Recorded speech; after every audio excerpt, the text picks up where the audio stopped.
Bismillahirrahmanirrahim. Assalamualaikum warahmatullahi ta'ala wabarakatuh. Alhamdulillahirabbil alamin. Wassalatu wassalam ala sayyidil mursalin wa ala alihi wa sahbihi wa man tabi'ahum bi ihsanin ila yaumiddin. Nawaitu ta'aluma wa ta'lim wa naf'a wal intifa' wal ifadah wal istifadah wal hatha ala tamassuki bi kitabillahi ta'ala wa sunnati rasulih wa du'a ilal huda wa dalalata alal khairi wa ibtigha'a mardatihi wa qurbihi wa thawabihi subhanahu wa ta'ala. Allahumma faqihna fid din wa alimna ta'wil. Rabbi shrah li sadri wa yassir li amri wahlul 'uqdatam min lisani yafqahu qawli waj'al li waziran min ahli. Bismillahirrahmanirrahim.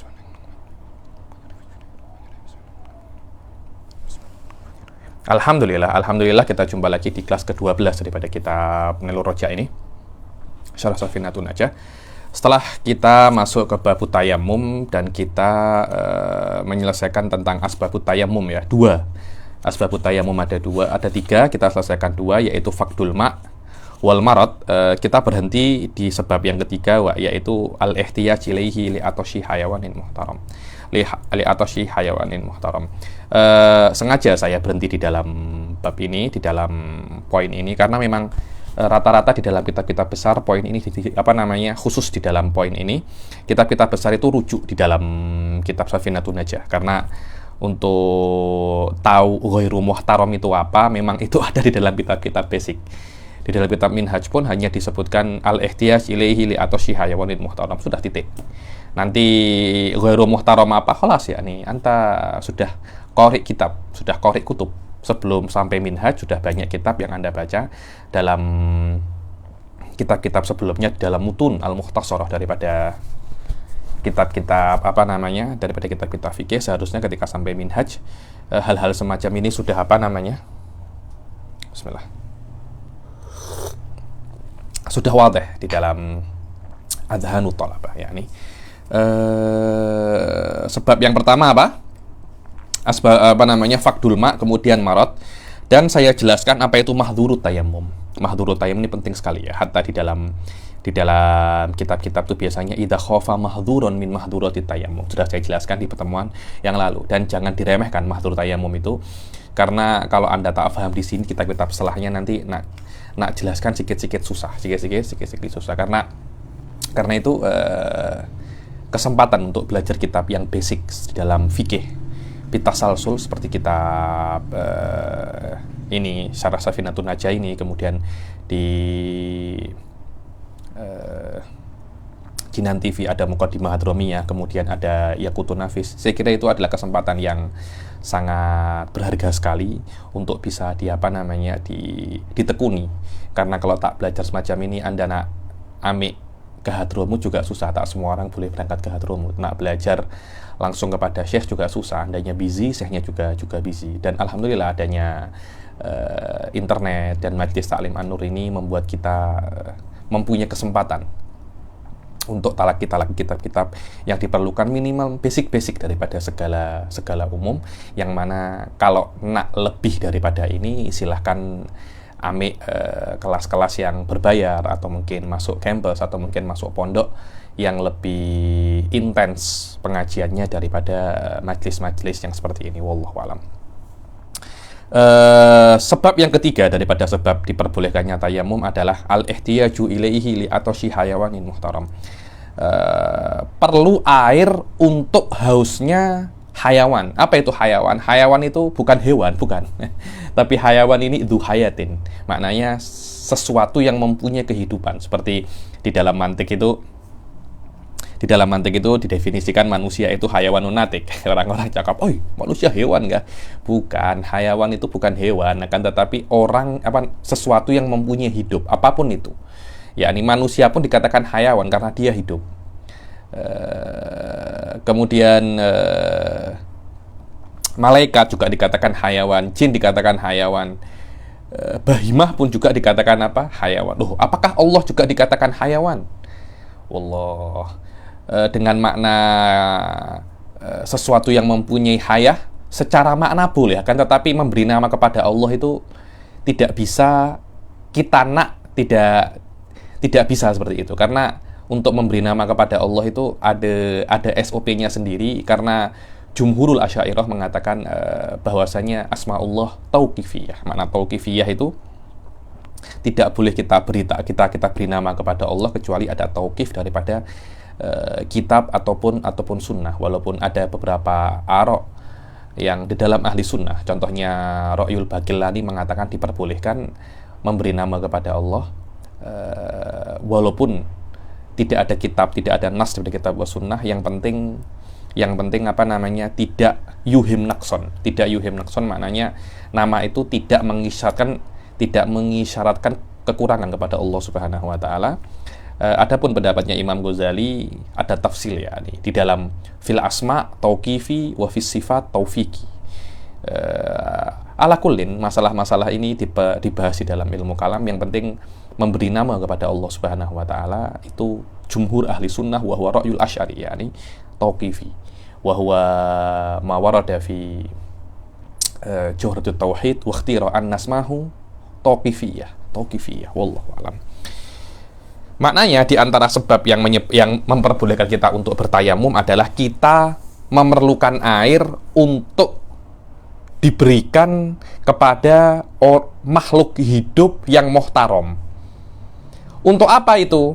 Untuk minum, untuk haus. Sekiranya kalau air itu kita gunakan untuk wudhu dan kita tidak berikan kepada makhluk hidup itu, makhluk hidup ini akan mati, sedangkan dia itu muhtaram. Dia itu apa? Dia itu muhtaram. Apa makna muhtaram? Maknanya tidak boleh untuk dibunuh. Terus bagaimana tolak ukur dia itu muhtaram atau tidak muhtaram? Hampir semua. Maknanya semua makhluk hidup yang ada di dunia ini muhtaram, terhormat. Maknanya tidak boleh untuk apa namanya, dibunuh. Karena itu kan al-muhtaram huwallazi yahrumu qatluh. Muhtaram itu adalah yang haram untuk dibunuh.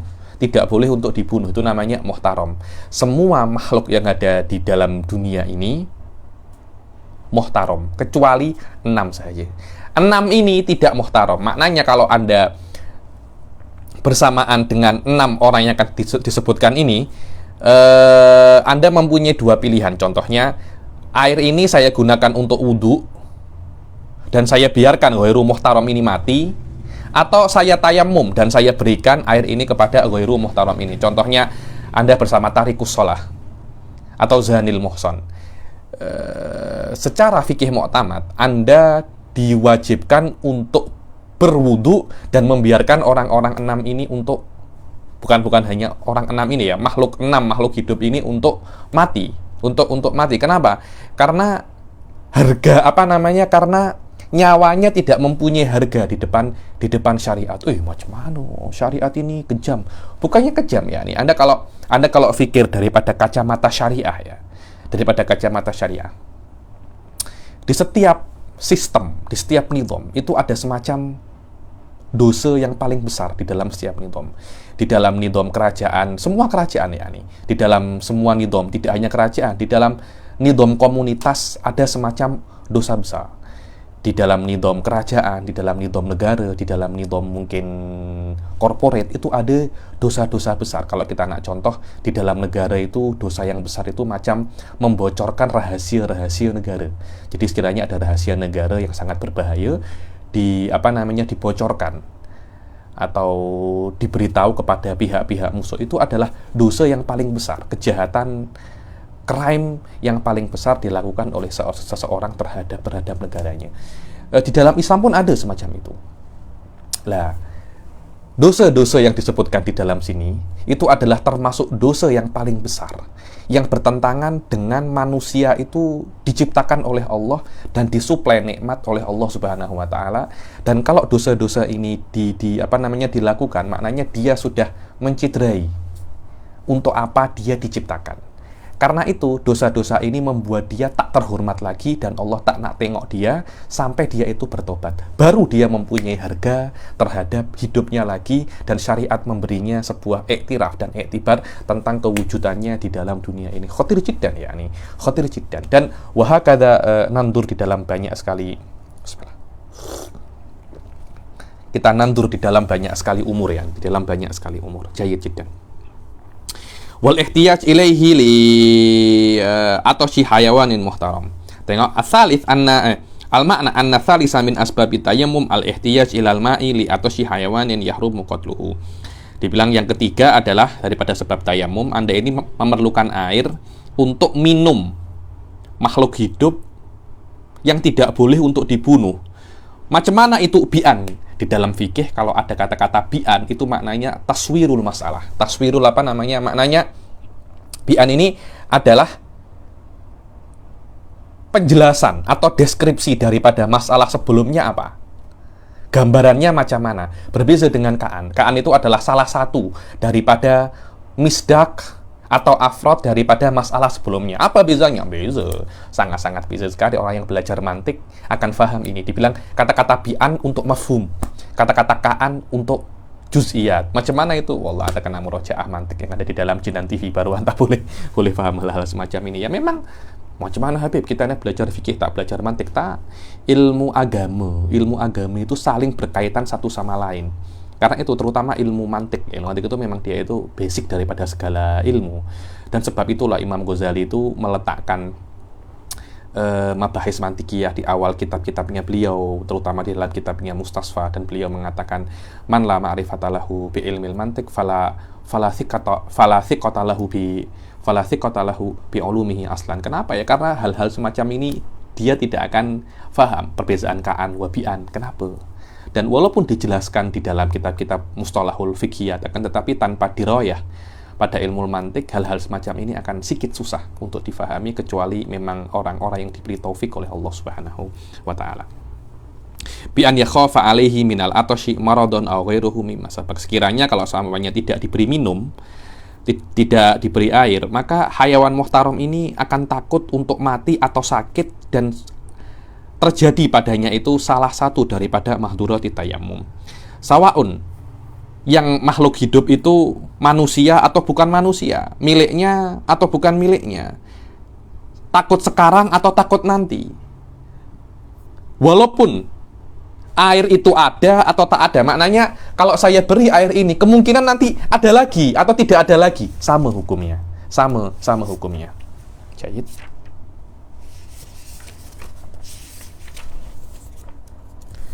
Maknanya wa indonna wujudal ma'i fihi, maknanya adalah mungkin ada gantinya, yakni maknanya kalau saya beri air ini sekarang kepada dia, potensi nanti saya akan dapat air lagi, atau tidak ada potensi, tetap Anda kena pakai kalau seumpamanya Anda pakai air itu, akan terjadi mahduratu tayammum kepada hayawan muhtaram ini. Dibilang dan hukumnya sama seperti Anda itu perlu untuk hausnya hayawan muhtaram. Kalau Anda perlu air untuk Anda jual, Anda ada air, cuma Anda perlu untuk Anda jual.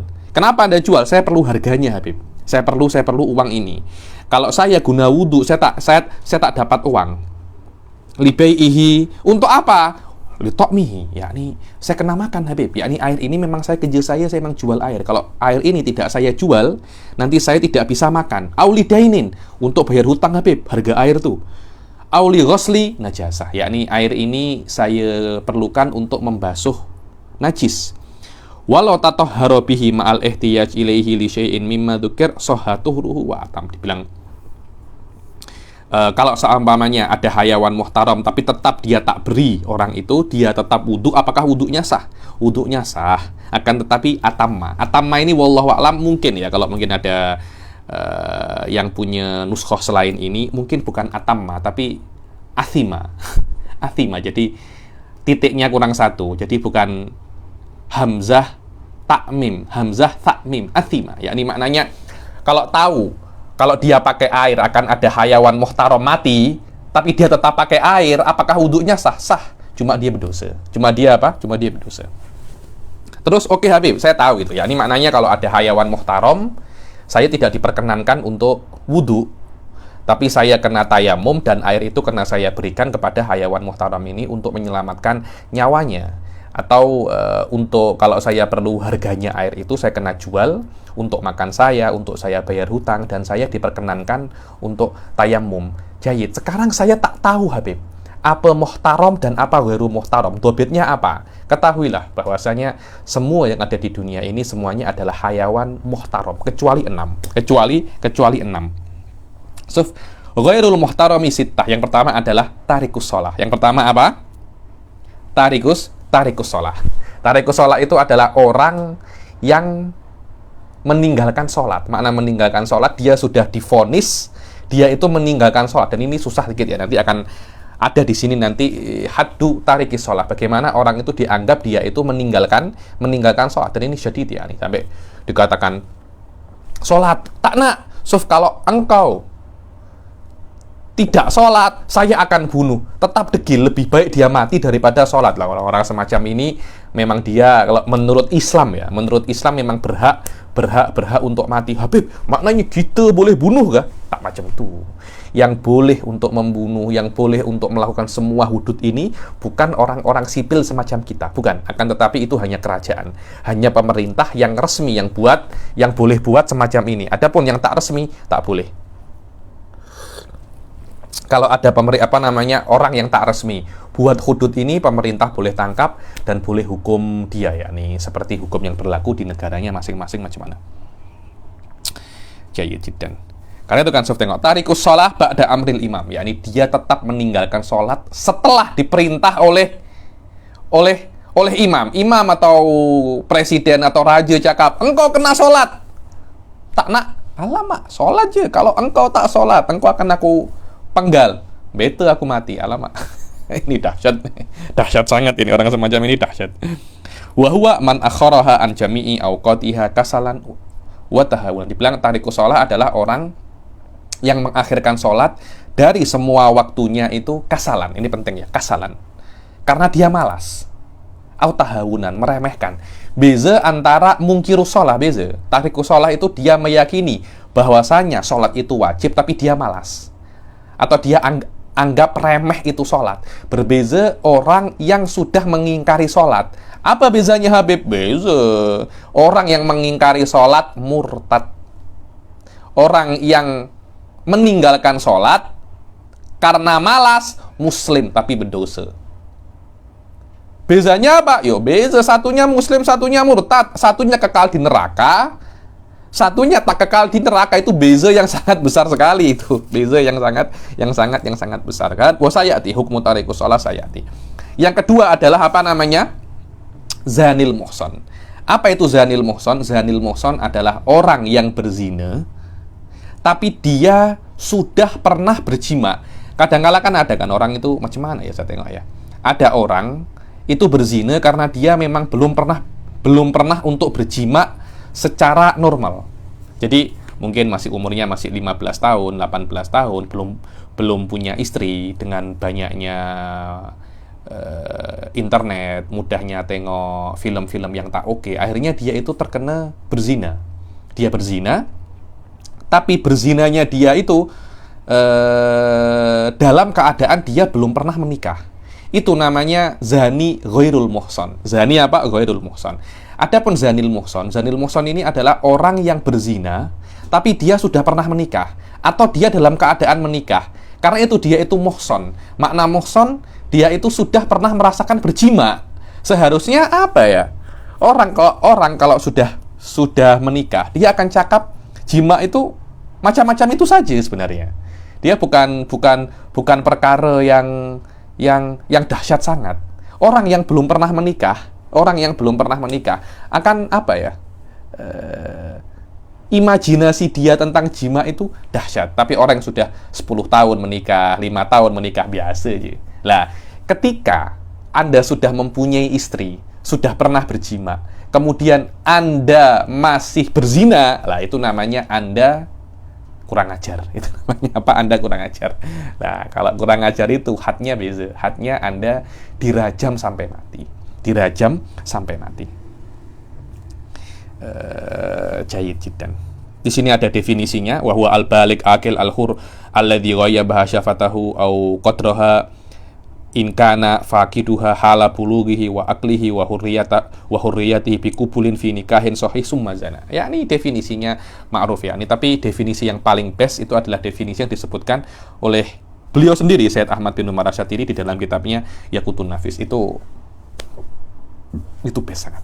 Insyaallah nanti kalau ada waktu, bila-bila akan saya upload Yaqutun Nafis di babul munakahat dan babul jinayat insyaallah.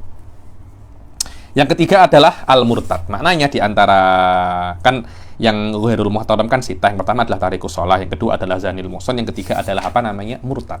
Murtad ini adalah seseorang yang keluar daripada Islam.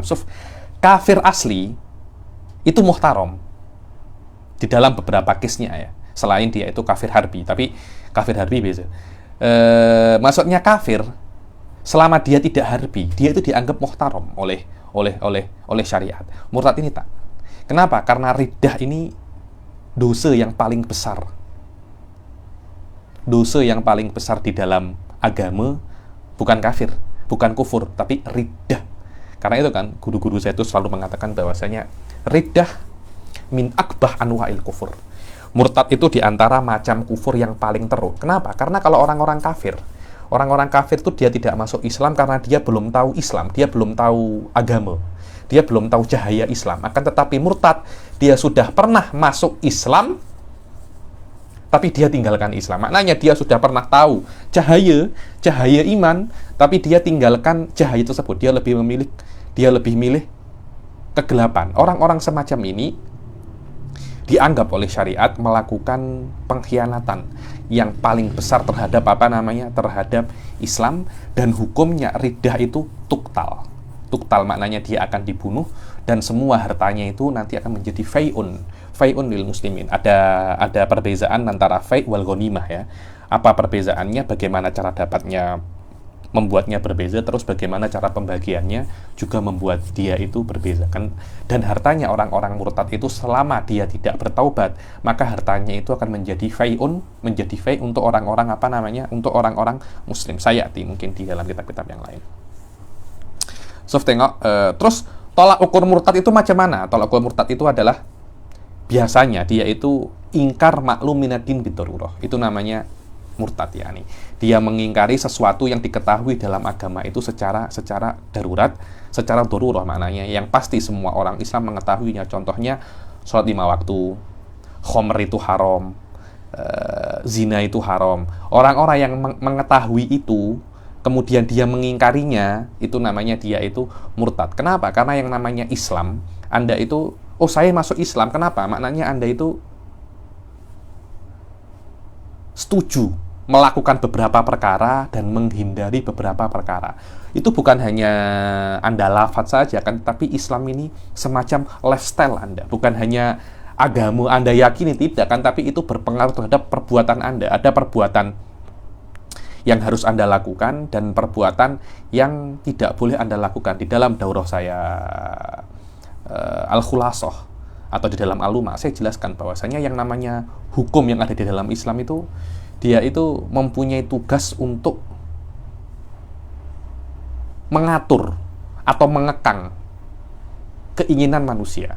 Karena keinginan manusia ini tidak boleh untuk dibiarkan begitu saja, tidak akan, tapi harus dikekang di dalam beberapa aspek. Kenapa? Kalau tidak dikekang, keinginannya dia ini akan membawa dia sendiri kepada kehancuran. Karena itu akan dikekang. Kekangannya itu mungkin di dalam wajib, haram, sunnah, ataupun makruh, berbeza-beza, terpulang kepada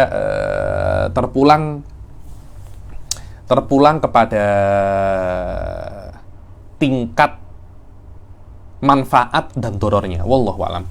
Tengok definisi murtad. Atsalis al-murtad wa huwa kullu syakhsin yasihhu talaquhu. Dibilang makna yasihhu talaquhu itu apa itu? Bi'an. Yasihhu talaquhu. Apa mafhumnya orang yang sah talaknya? Kata-kata bi'an menunjukkan ini adalah mafhum, makna, definisi. Bukan contoh. Bukan contoh. Kalau contoh itu misdak minal masodik, tapi bi'an makna. Apa maknanya dia itu sah talaknya? Bi'an kana mukallafan mukhtaron. Dibilang dia itu mukallaf dan dia itu apa? Mukhtar. Makna mukhtar, dia tidak terpaksa. Dia itu memutus Islam dengan niyati kufrin. Dengan niat apa? Dengan niyati kufrin. Au qaulihi au fi'lihi. Dengan niat, yakni saya nanti nak kufur. Niat je, tak yah nanti, sekarang Anda sudah sekarang Anda sudah kufur. Au qaulihi. Ada beberapa lafaz itu memang dijadikan oleh syariat tanda dia itu kufur. Contohnya dia mencaci Nabi, Bahkan sebagian ulama itu mencaci Nabi tak boleh tobat. Tak boleh tak boleh tobat. Beberapa madzhab, wallahu alam, saya kira madzhab Malikiyah yang mengatakan dahsyat memang. Yakni mereka punya dalil caci maki Allah tobat boleh, tapi caci maki Nabi tak boleh tobat. Lahu adillah ala dzalik yani. Au fi'lih. Ada beberapa perbuatan yang memang oleh syariat dijadikan tanda. Kalau Anda buat ini, Anda kafir. Contohnya Anda sujud ke berhala. Anda datang ke batu cave, Muslim datang ke batu cave, sujud kepada patung yang besar. Saya tanya itu namanya apa? Murugen, Habib. Murugen. Anda sujud ke Murugen, itu Anda sudah dikatakan Anda itu kafir. Anda lempar Al-Quran, Anda najiskan Al-Quran. Hal-hal semacam itu dijadikan oleh Allah tanda bahwasanya Anda itu kafir. Minimum secara zahir ya, minimum secara zahir. Batinnya nanti bainak wa bainak, karena beberapa orang ada sujud mungkin karena terpaksa. Wa tajibu istitabatuhu, yani kalau dia itu murtad wajib untuk diminta taubat. Kenapa? Kalau Anda mati dalam keadaan murtad seperti ini, Anda akan masuk neraka selamanya. Anda ini tak paham makna selamanya. Anda sakit di hospital 1 minggu je pening. Kalau Anda tak bertaubat, tak masuk Islam lagi, Anda bisa masuk neraka selamanya. Itu bahaya itu. Fa in taba birruju ilal Islam turika wa illa fa hukmuhu hukmul musyrikin. Kalau dia itu bertobat, dia masuk Islam balik, turika, ya sudah, memang Anda sudah menjadi Islam lagi. Semua hak Anda sebagai seorang Muslim akan dipulihkan oleh syariat. Tapi kalau Anda tidak mau bertaubat, maka hukum Anda di dalam muamalah duniawiyah, Anda seperti musyrik. Yang ada pada orang kafir, ada pada Anda. Bahkan secara akhirat, hukuman Anda lebih dahsyat daripada orang kafir biasa. Yang keempat adalah kafir al-harbi. Ghairu muhtaram yang keempat adalah al-kafirul harbi. Apa itu kafirul harbi? Kafir harbi adalah orang kafir yang tidak mempunyai perjanjian dengan orang Islam. Nanti di dalam Minhajut Thalibin, saya tak tahu di Yaqut ada apa tak. Saya kira tak ada. Cuma biasanya saya jelaskan secara global. Karena bab ini ada ya, nih babu dhimmah, babul aman. Jadi kafir secara detail itu ada 3. Satunya kafirul harbi, kafir mu'amman, dan kafir dhimmi. Ada 3 ya. Apa itu kafir dhimmi? Kafir dhimmi itu adalah kafir yang dia itu ada akad dengan kerajaan Islam. Kerajaan Islam. Contohnya dulu ada khilafah Utsmaniyah. Biasanya yang buat dhimmah ini tidak diperbolehkan kecuali raja atau yang diutus oleh raja, mungkin macam menteri lah atau siapa. Orang-orang yang khas saja, dia tidak boleh perorangan. Dia tidak boleh dia tidak boleh perorangan. Contohnya khilafah Utsmaniyah dulu akad dhimmah dengan Hungaria, dengan Hungaria. Lah, kafir yang ada di Hungaria itu wajib untuk membayar jumlah tertentu kepada khilafah Utsmaniyah, mungkin 1 dinar atau 2 dinar setiap tahun per orang dengan syarat tertentu. Kalau dia akad itu terjadi, itu namanya itu namanya akad dhimmah. Ketika itu maka kita tidak khilafah Utsmaniyah tidak diperbolehkan untuk mengganggu kafir yang ada di dalam Hungaria. Itu namanya ahlud dhimmah. Dia mempunyai kehormatan sama dengan kehormatannya orang-orang Muslim di bawah perlindungan kerajaan Utsmani. Terus apa itu Habib kafir mu'amman? Kafir mu'amman adalah kafir yang diberi aman, dijamin. Ini bisa perorangan. Contohnya saya menjamin 1 orang namanya Samuel, contohnya Yahudi. Samuel itu biasanya namanya nama-nama Yahudi. Samuel ini untuk masuk kerajaan Islam, saya jamin. Tidak ada yang boleh untuk sentuh anta. Sentuh anta, sentuh saya. Selama Anda masuk di dalam kerajaan Islam ini. Itu namanya apa? Aman. Atau lebih dikenal dengan nama jiwar. Jiwar ya, ini. Apa namanya? Idza stajaraka ahadun. Istajar maknanya tolabal aman. Tolabal aman. Lah, kafir yang tidak mempunyai akdul dhimmah atau akdul aman dengan orang Muslim atau kerajaan Islam, itu namanya kafirul harbi. Lah, kafir harbi ini dia itu dikatakan apa namanya? Dia itu dikatakan ghairu muhtaram. Ghairu muhtaram. Ini anu ya, ini pendapatnya Mu'tamad inda Syafi'iyah. Kok macam itu Habib? Sudah saya jelaskan di awal-awal kenapa dosa-dosa ini menjadikan orang itu ghairu muhtaram. Walaupun ada beberapa pendapat, kata asilah pendapatnya Imam Abdullah bin Alawi al-Haddad, mungkin boleh dicek di Bughyatul Mustarsyidin, dikatakan bahwasanya better engkau beri je, yakni mungkin kalau engkau tak beri air dan membiarkan orang itu mati, tapi hanya dia selamat, dia akan semakin benci kepada Islam. Tapi kalau Anda beri air, mungkin hatinya akan hatinya akan luluh. Wallah, itu pendapatnya Imam Haddad, tapi fuqaha pasti juga mempunyai alasan kenapa hal-hal semacam ini diwajibkan atau diberi hukum yang seperti ini kepada orang-orang yang melakukan dosa-dosa seperti ini. Wallahu a'lam. Ada lagi satu kafir namanya kafir mu'ahad. Mu'ahad itu yang punya perjanjian dengan kerajaan Islam. Mungkin kalau dhimmi itu biasanya lebih lemah. Kalau mu'ahad itu kafirnya sama-sama kuat dengan Khilafah Utsmaniyah. Kalau dulu contohnya di Khilafah Utsmaniyah itu kerajaan Tsar Rusia dulu, mungkin sama-sama kuatnya. Akhirnya perjanjian tak saling serang. Itu namanya ahad. Kalau mu'aman tadi itu ada semacam bisa dibuat secara personal. Nah, selain tiga ini namanya apa? Kafir harbi. Yang kelima daripada ghairu muhtaram adalah al-kalbul akur. Kalbul akur ini anjing gila. Atau itu loh, anjing yang kalau dia menggigit ada virus rabies. Saya tak tahu di Malaysia cakapnya apa. Cuma di Indonesia itu ada beberapa anjing. Itu kalau menggigit, Anda boleh terkena rabies. Atau anjing gila. Lah itu memang kena dibunuh karena kenapa? Dia tidak bermanfaat. Dan dia itu bahkan membuat bahaya. Kalau malam boleh menggonggong keras sangat dan menakutkan memang, namanya juga anjing gila ya nih.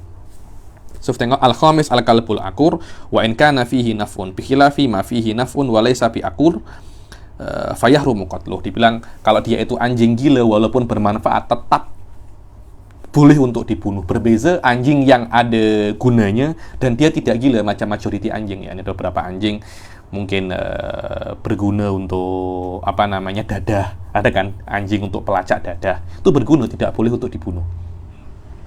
Ada anjing banyak anjing-anjing yang untuk lomba mungkin apa. Saya tengok ada lomba balap anjing pula, alamak saya bilang.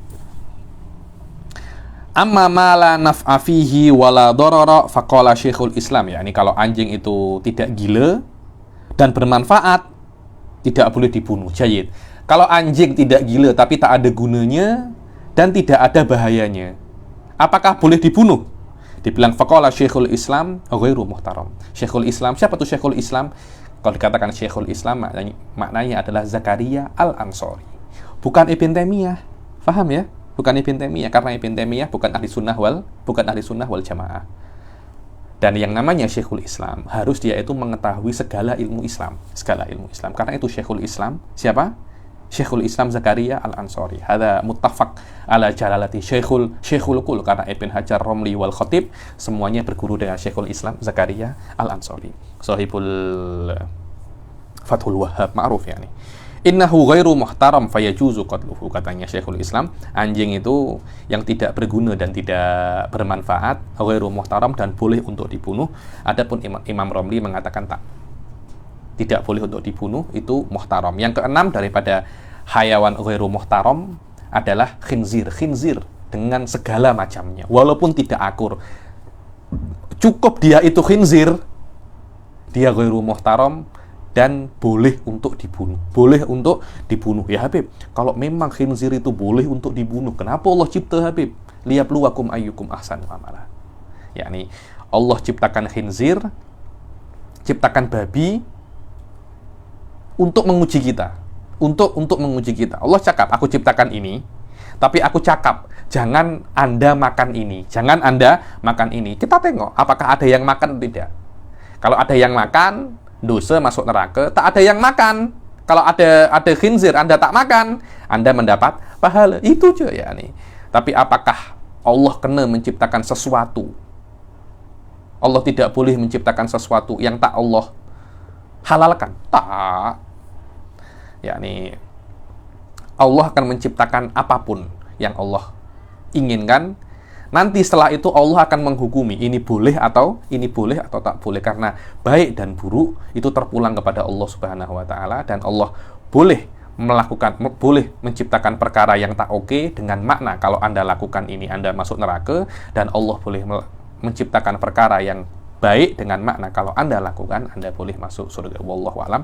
Itu adalah penjelasan atau sikit muqaddimah di dalam masalah tahsin wa takbih aqliyan, yang mana itu adalah masalah ma'rufah wa masyurah di dalam ilmu kalam, atau bahkan dijadikan muqaddimah untuk ilmu usul fikih. Wallahu alam.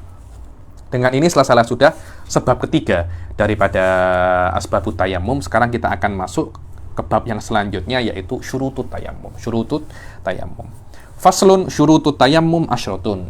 Fasal di dalam syarat-syarat tayammum, dikatakan oleh Habib Ahmad bin Umar Asyatiri, dibilang ini bukan hanya syarat, tapi ada sebagian rukun juga. Karena itu syarat di sini maknanya bukan syarat, tapi mala budda minhu. Maknanya yang wajib dilakukan. Yang wajib dilakukan lebih umum daripada syarat ataupun rukun. Tapi kalau syarat itu kan yang tidak masuk di dalam hakikat sesuatu, akan tetapi wajib dilakukan sebelumnya. Tapi kalau rukun yang masuk dalam hakikat sesuatu dan wajib dilakukan. Karena di sini yang 10 ini bukan hanya syarat tapi ada di dalam rukun, karena itu syarat di sini maknanya bukan syarat kama huwa ma'ruf, akan tetapi syarat di sini maknanya sesuatu yang lebih umum, yaitu apa? Mala budda min fi'lih au mala budda minhu. Ada 10 daripada syarat tayammum. Yang pertama adalah an yakuna biturabin. Syarat yang pertama adalah kalau orang itu bertayamum, wajib bertayamum itu menggunakan debu. Dan sudah saya katakan ya, yang namanya debu itu adalah yang kalau Anda buat macam ini akan ada yang berterbangan itu. Dia bukan pasir. Pasir tidak sah dijadikan tayamum kecuali ada debunya. So, tengok annal awal min syuruti tayammum kaunuhu biturabin ala ayyi launin kan. Yani yang penting itu debu, warnanya apapun. Walau muhraqan baqiyasmuh, walaupun debu itu terbakar, selama masih dikatakan dia itu debu, bukan abu, tapi bukan abu bukan debu. Au makhlutan binahwi khallin jafin wa in taghayyara ta'muh. Yani yang penting masih di dalam kategori masih di dalam kategori debu. Maka itu diperbolehkan untuk dibuat tayamum. Dibilang hatta mayudawabi, di dalam minhaj dikatakan walaupun debu itu debu yang diperbolehkan atau yang digunakan untuk berobat. Dikatakan saya pun penik, adakah debu yang digunakan untuk berobat? Ada katanya debu Armeni. Debu apa? Debu Armeni. Saya tak tahu debu Armeni itu debu macam apa ya nih. Saya tengok di syuruhat, debu yang digunakan untuk berobat namanya debu Armeni. Apa itu debu Armeni? Saya tak paham. Tapi kalau memang ada debu yang bisa digunakan untuk berobat, itu pun juga bisa digunakan untuk bertayamum. Kenapa? Karena masih di dalam tolak ukur dia itu apa? Debu. Jayyid jiddan. An yakunat turabu tahiran, dan seyogyanya wajib mesti turab itu suci. Maknanya turab yang digunakan untuk tayamum itu adalah turab yang suci, bukan turab yang najis atau turab yang mutanajis. Apa Habib turab yang najis itu macam apa? Dibilang turab yang dia itu bercampur dengan sodidul mauta. Jadi orang kalau dipendam, kalau ditanam, itu kan dia akan berubah menjadi tanah kan. Lah, tanah yang berasal daripada orang itu kan semuanya najis, karena orang ini najis. Manusia itu kalau sudah mati, dalam-dalamnya ini najis semua, ada darah, ada ini, ada nanah, semuanya itu akan menjadi najis. Lah, ketika nanti orang itu dipendam, kemudian digali lagi, dipendam orang lain, lah Anda guna debu yang ada di pemakaman itu tak sah. Kenapa? Karena debu itu bukan debu yang suci, tapi debu yang najis. Dibilang qaunut turab al mutayammam bihi tahiran fala yasihu bi turabi makbaratin nubishat likhtilatihi bi ajza'il mayyit. Bilang dan tidak sah untuk digunakan bertayamum itu debu dari kuburan yang digali lagi, kuburan yang dibongkar lagi. Karena apa ya? Anda kalau tahu di Hadramut, di Tarim itu ada namanya Makbarah Zambal.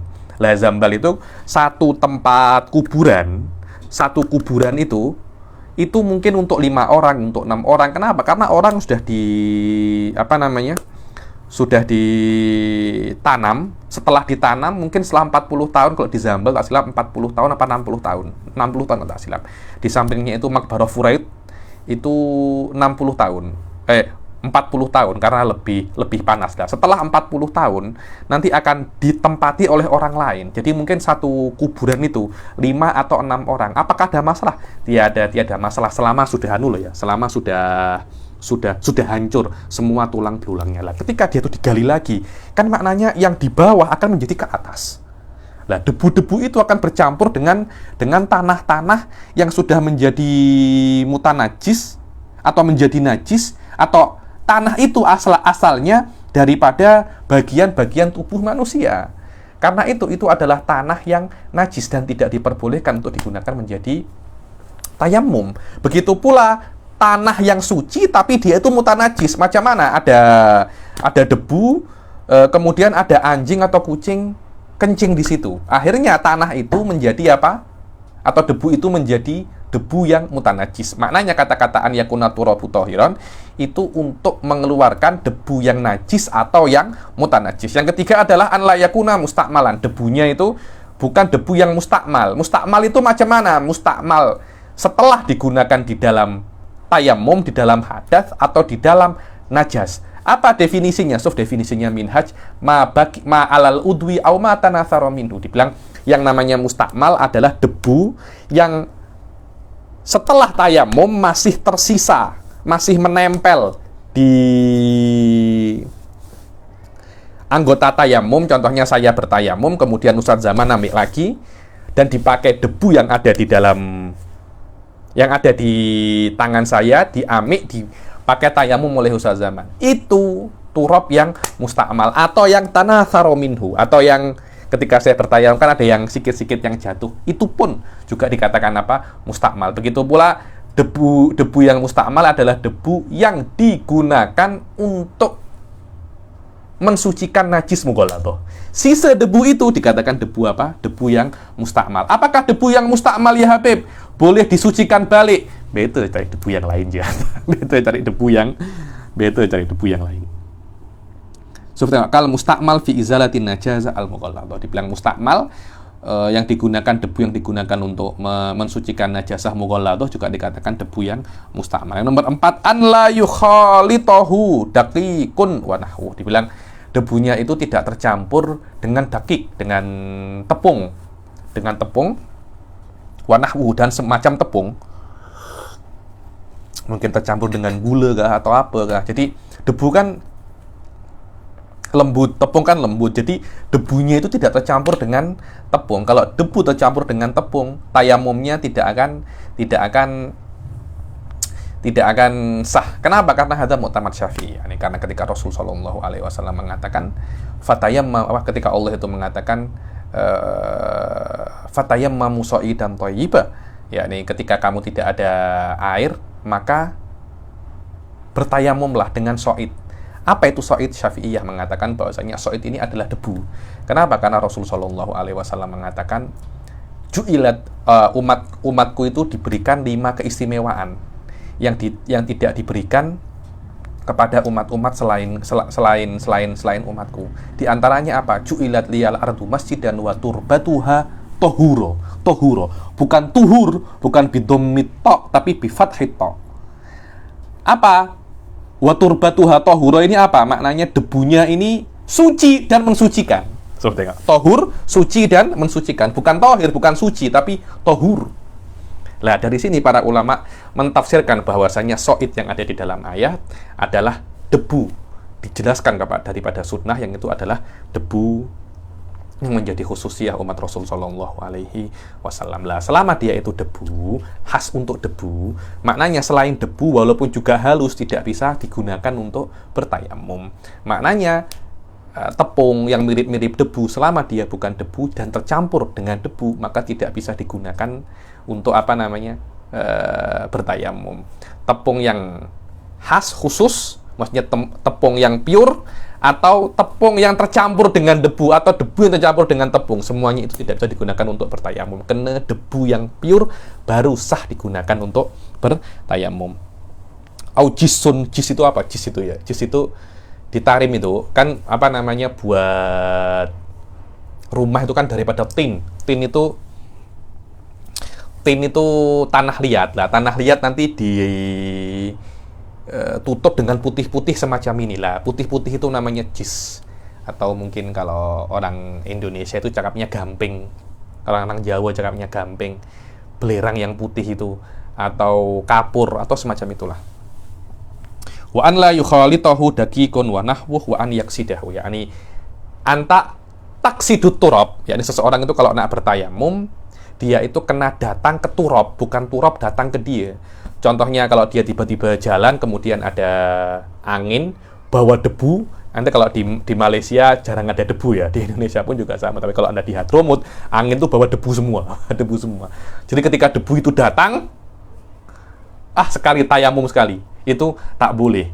Tapi kalau seumpamanya ada angin, macam angin berputar-putar itu, angin puyuh kecil, ada angin puyuh, Anda datang bertayamum di situ tak ada masalah. Tapi kalau anginnya datang ke Anda, itu yang tak boleh. Kecuali setelah angin itu datang ke Anda, muka Anda banyak debunya, Anda cakap macam ini. Anda amik lagi, baru Anda niat tayamum lagi, tiada masalah. Karena ketika itu Anda bisa dikatakan taksudit turab alladzi fi wajh. Taksudit turab alladzi fi wajh. Wallahu a'lam. So, tengok an yaksidahu annal khamis min syuruti tayammum qasdul mutayammim at-turaba bin naql walau bi fi'li ghairihi. Yani walaupun dengan perbuatan selainnya dengan izinnya. Contohnya saya tidak amik turab, saya suruh Ustadz Zaman untuk amik turab dengan izin saya, tiada masalah. Walaupun yang saya suruh untuk amik turab itu sobi, budak kecil, atau orang kafir, atau haidon. Apa haidon itu? Wanita yang haid, tiada masalah. Loh, macam mana Habib? Bukankah menyentuh wanita itu batal? Loh iya, tapi mungkin yang saya suruh itu adalah muhrim saya, adalah mahram saya yang sedang dalam keadaan haid. Khilafan Ibnu Hajar, Ibn Hajar mengatakan kalau mahram Anda yang Anda suruh amik itu haid, tak boleh. Saya tak tahu dalilnya apa, mungkin perlu tengok di dalam kitab-kitab yang lebih tinggi ya nih. Wala budda min niyatil idin ya nih, dan harus ya nih, saya kena berniat bahwasanya saya itu mengizinkan orang ini, bukan tiba-tiba dia buat macam ini, tak boleh macam itu. Dan tiba-tiba ada orang datang langsung mentayamumi saya tanpa saya mengizinkan dia. Ketika itu sudah bukan maknanya saya bermaksud ke debu, tapi debu datang ke saya. Itu tak boleh. Loh, kenapa Habib kok seperti itu? Apa hubungannya tayamum dengan Anda datang ke debu? Loh, hubungannya sangat erat sekali. Apa Habib? Iya, hubungannya itu karena secara bahasa yang namanya tayamum itu maknanya qasdu. Anda bermaksud, dan Allah mengatakan fatayammamu ay uqsudu tawajjahu. Lah, kalau debunya datang ke Anda bukan tayammamu ay yutayammam. Yutayammam. Wallahu alam. Yang ketujuh, yang keenam adalah an yamsaha wajhahu wa yadayhi biturbatin. Dia hendaklah ketika dia itu bertayamum, dia itu mengusap muka dan kedua tangannya itu dengan dua dorbah. Dorbah itu macam ini. Itu namanya dorbah.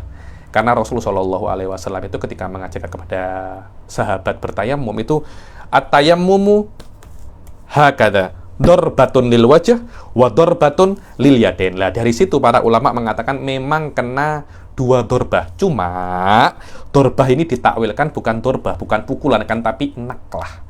Maknanya naklah itu memindah, dua kali memindah, bukan dua kali memukul. Maknanya kalau Anda memindah tanpa memukul, sudah dikatakan Anda itu dua kali bertayamum. Maknanya Anda tidak bisa untuk bertayamum dengan satu naklah, dengan satu naklah tidak bisa, walaupun para masyayikh tarim wa huwa ma'khud, yakni ma'khud daripada kitab-kitab fikih, la yutasawwar tayammum binaklatin wahidah. Tidak bisa, pasti dua naklah. Anda cakap macam ini ya. Orang yang tangannya besar sekali macam ini. Oke. Terus ini. Lah sininya macam mana? Anda terpaksa untuk ambil lagi yang kedua kalinya. Lah, yang kedua kali ini dikatakan dia itu apa? Naklaten. Dikatakan dia itu adalah naklah yang kedua. Memindah yang kedua.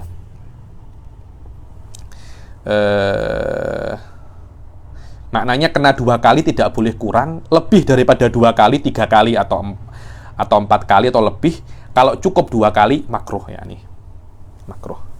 Kalau seumpamanya 2 kali tidak cukup, ya sudah bukan makruh lagi, wajib hukum. Jadi 2 kali tak cukup Habib, ya maknanya Anda kena tambah sampai secukupnya, Wa an yuzilan najasata awalan, dibilang hendaknya sebelum Anda bertayamum, Anda itu menghilangkan najis dahulu. Kenapa? Karena yang namanya tayamum, dari awal tayamum itu adalah toharoh dorurah. Toharoh apa namanya? Dorurah, darurat. Makna darurat, dia itu tidak dipakai kecuali dalam keadaan tidak ada air. Ya sudah, dalam keadaan biasa, Anda itu diwajibkan untuk berwudu. Dalam keadaan air tidak ada, secara darurat, karena ini darurat, Anda diperbolehkan untuk tayamum. Dan tidak akan terjadi darurat itu kecuali Anda membersihkan najis dahulu. Maknanya Anda tidak diperbolehkan untuk bertayamum kecuali Anda sudah membersihkan najis yang ada pada diri Anda. Kalau mungkin dihilangkan najis itu, ya Habib, kalau najisnya tidak mungkin dihilangkan, macam mana? Indah Ibn Hajar, Anda kena tayamum juga. Indah Romli, takyah tayamum. Anda sholat tanpa tayamum dan tanpa wudu. Yakni maknanya Indah Ibn Hajar, Anda bertayamum, yakni maknanya Anda sholat dengan tayamum dan dengan najis. Indah Romli, Anda sholat dengan sholat faqidu tahuren. Maknanya Anda takyah tayamum. Kenapa? Karena syaratnya tayamum tidak terpenuhi karena masih ada najis. Dan Anda tidak wudhu karena memang tidak ada air. Tapi menurut Ibn Hajar wa Romli, tetap diwajibkan untuk mengulangi sholat tersebut. Maknanya Anda kena sholat faqidu tahuren inda Romli, wa kena sholat bitayamum ma'an najasa inda Ibn Hajar, wa ala kullin tajibul i'adah. Yang ke-8, an yajtahida fil qiblati qablahu. Ya, ini adalah tafrik daripada tayamum itu adalah toharoh dorurah. Selama dia itu toharoh dorurah, hendaknya dia itu sebelum bertayamum, dia kena tahu kiblat dahulu. Kenapa ya? Mungkin setelah Anda cari kiblat nanti akan ada air. Jadi maknanya hal-hal, ini tayamum itu Anda akhirkan paling akhir. Anda buat syarat-syarat dahulu, karena ada kemungkinan semakin lama waktu Anda tunggu, kemungkinan nanti air itu datang. Karena itu diwajibkan Anda berijtihad di dalam kiblat dahulu. Kalau Anda tidak tahu sebelum tayamum, Anda tidak tahu arah kiblat mana. Kalau Anda tahu arah kiblat, takyah. Maka kalau Anda tidak tahu arah kiblat, maka Anda tidak diperbolehkan tayamum sebelum ijtihad. Dan ini adalah muktamadnya Ibn Hajar. Adapun muktamadnya Imam Romli, takyah. Tayamum ya, kemudian setelah itu Anda boleh ijtihad di dalam kiblat. Yang ke-9 daripada syurutut tayamum, hendaklah tayamum itu setelah masuk waktu, ya, namanya darurat ya. Karena darurat itu ketika perlu, dan Anda tidak perlu tayamum sebelum masuk waktu sholat, maknanya sholat duhur. Untuk apa Anda tayamum sebelum masuk sholat duhur? Anda masih belum wajib untuk sholat kok. Setelah Anda wajib untuk sholat, Anda tidak ada air, baru dikatakan Anda itu waktu darurah. Ba'da dukhulil waqt. Dan dukhulil waqt ini yakhtalif bihasabil sholah ya. Kadangkala sholatnya itu sholat jamak. yakni Anda jamak duhur dan asar, jamak takdim. Masuknya waktu sholat yang kedua setelah Anda melakukan sholat yang pertama. Sholat duhur dahulu, setelah sholat duhur baru Anda tayamum lagi sholat asar. Jangan Anda tayamum untuk asar sebelum Anda melakukan sholat duhur. Tak boleh itu. Kemudian Habib, kalau saya nak sholat kodok ya Habib, dibilang Wa yatayammamu lil fa'itah waqta tadzakuriha. Saya nak qadha zuhur, ya ketika Anda ingat nak qadha zuhur baru Anda tayamum, karena yang namanya qadha itu sholat di luar waktunya. Saya nak sholat duha pukul 9. Lah setelah pukul 9 baru Anda diperbolehkan untuk tayamum. Sebelum itu tak boleh. Kenapa? Karena syaratnya tayamum untuk sholat yang fardu apapun itu, qadha ada atau mandur, harus selepas masuk waktu. Walaupun untuk perkara-perkara yang sunnah juga kena masuk waktunya. Ya ini tidak harus yang wajib ya, tapi semua perkara kalau nak tayamum sholat kena setelah masuk waktunya. Terus saya nak tayamum Habib untuk sholat janazah macam mana? Wa yatayammam li sholatil janazah ba'da aqalli ghuslil mayyit. Dibilang setelah berlalu waktu untuk ghusul mayit baru Anda boleh tayamum. Dan kalau bisa tayamum Anda setelah kafan, jangan sebelum dikafani mayitnya. Naflil muakkad ya Habib, saya nak tayamum untuk sholat sunnah yang ada waktunya. Contohnya apa? Duha, kan ada waktunya kan? Ya setelah masuk waktunya. Ada sebabnya Habib. Contohnya tahiyatul masjid. Tahiyatul masjid tidak ada waktunya, tapi ada sebabnya. Maknanya setiap Anda masuk masjid, Anda disunahkan untuk sholat. Kalau tahiyatul masjid, maknanya setelah Anda masuk masjid, baru Anda diperbolehkan untuk tayamum. Begitu pula sholat sunnah minta hujan setelah orang-orang berkumpul. Sholat sunnah kusuf gerhana setelah mula gerhana, wahakadha yakni. Kalau sholat sunnah nafil mutlak bila-bila aja boleh. Dan yang terakhir daripada syurutut tayammum, wa an yatayammama likulli fardin ainiyin, yakni kalau sholat fardu itu, kalau Anda nak tayamum untuk sholat fardu, setiap sholat fardu Anda kena satu tayamum. Maknanya Anda tidak boleh untuk satu tayamum untuk dua sholat fardu. Tidak boleh. Dua sholat fardu, ya dua tayamum. Coba tengok. Al-muraduna bil fardi, al-fardul aini maktuban kana au manduran. Dibilang makna fard di sini adalah fardul aini maktuban kana au manduran. Secara maktub, makna maktub ini shalawatul khams, atau yang mandur, yang Anda nandakan sendiri. Maktub ini yang sudah diwajibkan oleh Allah, yaitu sholat 5 waktu, atau mandur yang Anda wajibkan, bukan yang Allah wajibkan. Sholat atau selain sholat tuh apa selain sholat? Seperti apa? Tawaf fardu adaan au qadaan. Makna yang ke-10 daripada syurutut tayammum adalah dia itu bertayamum untuk setiap sholat fardu ain. Fala yujma'u baina sholatai fardin bi tayammumin wahid. Anda tidak boleh untuk menjamak dua sholat fardu dengan satu tayamum, ataupun tidak diperbolehkan juga dia itu menjamak antara dua sholat yang fardu dengan satu tayamum, ataupun dia menjamak satu sholat fardu dengan satu tawaf fardu dengan satu tayamum, juga tidak boleh. Dan keluar daripada sholat fardu ain adalah sholat yang fardu kifayah, dan sholat sunnah diperbolehkan satu tayamum untuk ribuan fardu kifayah dan ribuan sholat sunnah. Falahu an yastabiha bitayammumin wahidin masya'a minhuma ma'a fardin ainiyin. Yakni Anda tayamum untuk sholat fardu ain satu, sudah Anda lakukan, setelahnya Anda boleh sholat sunnah dan sholat fardul kifayah semau Anda. So, makna-makna semacam ini jangan Anda lupa dan jangan Anda remehkan. Karena ketika Anda masuk kitab yang lebih tinggi, ma'ani ini akan yatakarrar, tapi dengan syakal yang lebih detail daripada apa yang ada di sini. Ya, itulah namanya ilmu ahli sunnah wal jamaah, kitab yang lebih tinggi, aktsaru tafsilan wa diqqatan minal kutub al-mukhtasarah. Bukan ada fikih yang lain, wallahu alam. Naam di dalam kitab fikih biasanya untuk exception. Naam tustatsna khutbatul jum'ah, dikecualikan khutbah Jum'ah. Kenapa? Karena khutbah Jum'ah itu fardul kifayah, akan tetapi hukumnya itu adalah fardul ain. Maknanya kalau Anda menjadi khutbah Jum'ah dan nak sholat Jum'ah, Anda kena tayamum dua kali.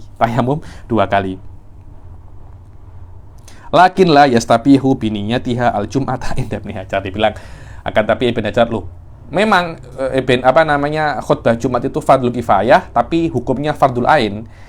selama aslinya fardhu kifayah, kalau ada orang niat khutbah Jumat, kemudian tak jadi khutbah Jumat, dan dia sudah tayamum dengan niat khutbah Jumat, apakah tayamumnya itu bisa dipakai untuk sholat Jumat karena dia tak jadi khutbah Jumat? Ini Ibn Hajar tidak, khilafan li Romli. Kenapa? Karena memang dari awal khutbah Jumat itu aslinya fardhu kifayah, cuma hukumnya hukum fardul ain. Wa yustathna minal aini tamkinul halil. Dibilang sekarang istisna yang sebaliknya, ya, ini fardul, yang temankan khutbah Jumat fardul kifayah tapi hukumnya fardul ain. Sekarang fardul ain tapi hukumnya sunnah. Apa itu tamkinul halil? Tamkinul halil, ya, ini kalau ada orang punya istri, istrinya selesai haidnya, nak mandi tak ada air, tapi sudah nak jima istrinya, tayamum aja. Padahal mandinya istri itu wajib. Agar namanya juga mandi janabah, mandi wajib. Tapi dihukumi tayamumnya itu tayamum sunnah. Tayamum apa? Sunnah. Wallahu a'lam, ya nih. Wa yustafna minal aini tamkinul halil fa innahu fardun fi'lan, ya nih. Mandi janabah itu fardun. Maknanya tanpa dia mandi, saya tidak bisa untuk jima, dan dia tidak bisa untuk sholat. Tetap ada hadas besar. Akan tetapi, ketika dia itu bertayamum, tayamum dia agar saya boleh menjima dia walaupun dia tak mandi, dihukumi hukum apa? Nafal. Maknanya dia diperbolehkan sebelumnya tayamum untuk sholat, dan tayamum itu bisa digunakan untuk saya menjima dia. Tidak ada masalah berkali-kali lagi. Wallahu a'lam. Dengan ini selesai sudah syurutut tayamum. Insya Allah yang akan datang kita akan masuk di dalam furudut tayammum wa huwa khamsah. Tinggal furudut tayammum wa mubtilatut tayammum. Insya Allah esok kita akan selesaikan bab tayammum, kemudian kita akan masuk ke bab mayadhuru minan najasat, ya. Insya Allah kita akhiri sampai sini. Wabillahi taufiq wal hidayah wa ridha wal hinayah. Assalamualaikum warahmatullahi taala wabarakatuh.